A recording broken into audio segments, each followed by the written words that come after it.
জয়গুরু।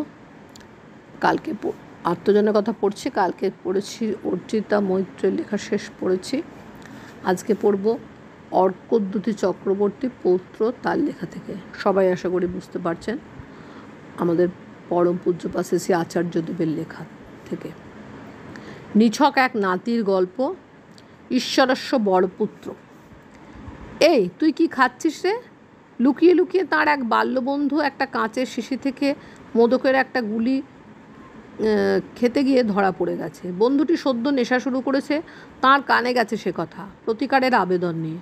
বন্ধুটির লুকানো নিষ্ফল প্রয়াস তার হাতের আকর্ষণে শেষ হলো। নিরুপায় বন্ধুটি নেশার বিষয়ে যাবতীয় জ্ঞান উজাড় করে দেওয়ার পর তিনি মৃদু হেসে ওই শিশিতে অবশিষ্ট প্রায় 90টা গুলি একযোগে একে একে খেয়েছিলেন। বন্ধুটির বিপদের আশঙ্কায় আর্তনাদ করে উঠল। তার নেশা তখন উবে গিয়েছে, কিন্তু তিনি যে নীলকণ্ঠ, সেই মঙ্গলময়ের কি কোনো অমঙ্গল হতে পারে?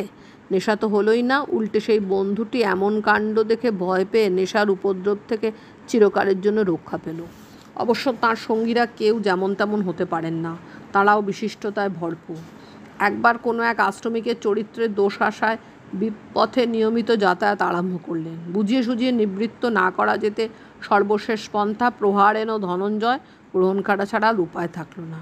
নির্দিষ্ট দিন উক্ত ব্যক্তিটি নৈশযাত্রার পথে এক আশ্রমিক যুবক রামাজোয়াদ্দারের হাতে মার খেলেন। প্রহারকারীকে অন্ধকারে চিনতে না পেরে নিজের দোষের গায়ে চাদর ঢেকে ব্যক্তিটি পরম দয়ালের কাছে বৃত্তান্ত জানালেন। হাঁক ডাক তোলপাড় শুরু হলো।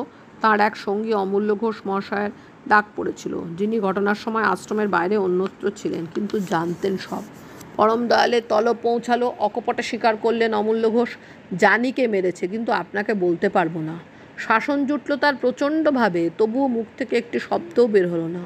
পরম দয়াল বললেন শেষে, বড় খোকার বেষ্টনী খুব শক্ত, এত বিশাল অথচ সুকৌশলী। একজন এসে তাকে জানাচ্ছেন ঠাকুর তাকে স্বপ্ন দেখিয়েছেন, তার বিপদ থেকে শ্রী শ্রী বড়দাই নাকি রক্ষা করবেন। কথাটা গোপন ও কূট অভিপ্রায়পূর্ণ। তিনি উত্তর দিলেন, আমাকে যেদিন স্বপ্ন দেখাবেন সেদিন দেখা যাবে।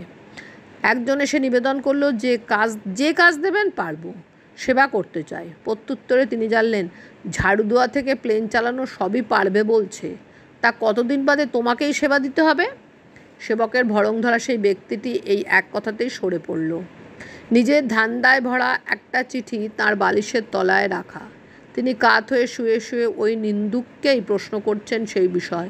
শপথের ভঙ্গিমায় গলা চড়িয়ে সে নিজের অন্যায্য আচরণের সাফাই গাইতে শুরু করলো। প্রমাণ থাকা সত্ত্বেও মৃদু হেসে কেবল বললেন, আমিও তো তাই ভাবি, তুই অমন কথা বলতেই পারিস না। বড়মান ওখানে তখন 2 জন সেবিকার প্রয়োজন। সে কারণে আশ্রমে 2 মায়ের আগমন হলো, লক্ষ্মী ও গৌরী। নানা কার্যকারণে ভেসে ভেসে অবশেষে লক্ষ্মীদির থাকার ব্যবস্থা হলো ঠাকুরবাড়িতে, আর গৌরীদি ঠাঁই পেলেন তাঁর বাড়িতে। গৌরীদির চোখটা ভালো না থাকায় চিকিৎসার ব্যবস্থা করানো হয়েছিল। সমস্ত চিকিৎসকদের এক অভিমত, এই চোখের দৃষ্টি নষ্ট হয়ে যাবে অনতিবিলম্বে। যাঁর আশ্রয়ে গৌরীদি থাকেন তিনি অত সহজে ছেড়ে দেওয়ার মানুষই নন। গৌরীদির অন্ধত্বের বিরুদ্ধে যুদ্ধ ঘোষিত হলো। নির্দেশ দিলেন গৌরীদিকে রোজ নিষ্ঠাসহ একটা করে ঠাকুরের জন্য মালা গাঁথতে, ছুঁচসুতো দিয়ে।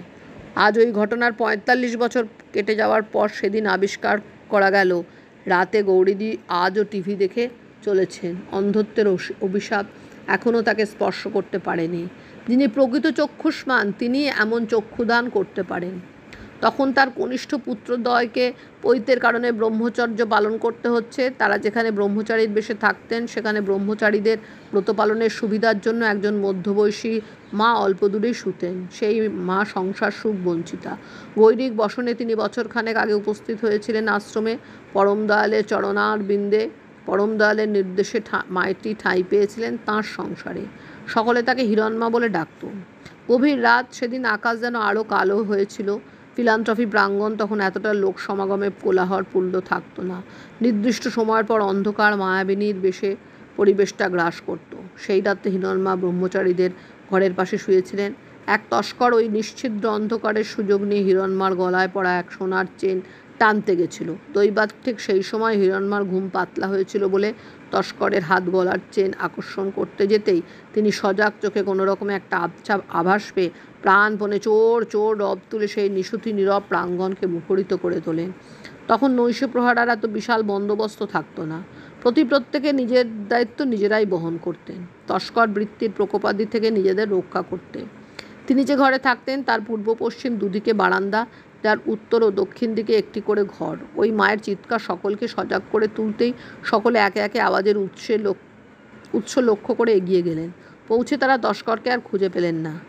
ওই চিৎকার তাঁর কানে মুহূর্তকাল আগেই পৌঁছেছিল। ঘটনাস্থল থেকে তিনি বহু দূরে, ছায়াহীন সেই অন্ধকারেও তিনি তার ঘরের সীমানার মধ্যেই দাঁড়িয়ে থেকে কোন এক ফাঁকে এক ঝলক একটা মূর্তি দেখতে পেয়েছিলেন অন্ধকারের মধ্যে অপসৃত হতে। চোর না ধরতে পারার হতাশা নিয়ে সকলে যে যার বিছানায় ফিরে গেলে তিনি হিরণমাকে একান্তে বললেন, ওটা অমুক ছিল না? হিরণমা সম্মতি জানিয়ে বললেন, আজ্ঞে, আমারও তো তাই মনে হলো। তস্করের সাক্ষাৎ তারা দুজনেই পেয়েছিলেন, তিনি শতহস্ত দূরে থেকে আর ওই মা স্পর্শ দূরত্ব থেকে। দৃশ্যমান হতে যে চোখের প্রয়োজন হয় না তা কি সাধারণ? এই ঘটনার দৃশ্যমান হতে যে চোখের আলোর প্রয়োজন হয় না তা কি সাধারণ? এই ঘটনার আর একটি দিকও আছে। তস্কর পরিচিতদের মধ্যেই কেউ ছিল। তিনি হিরণমাকে নাম প্রকাশে বারণ করেছিলেন, যাতে তস্কর নিজের কৃতকর্মের জন্য এমন অপমানের দহন জ্বালা নিয়ে চিরকাল চোরের ছাপ বহন করে না ফেরে। আকুতি তার সেখানে। সামান্য দরদ যদি না থাকে অন্তরে মানুষের জন্য, তবে সে কিভাবে মানুষের অন্তরের রাজা? জয় গুরু বন্দে পুরুষোত্তম।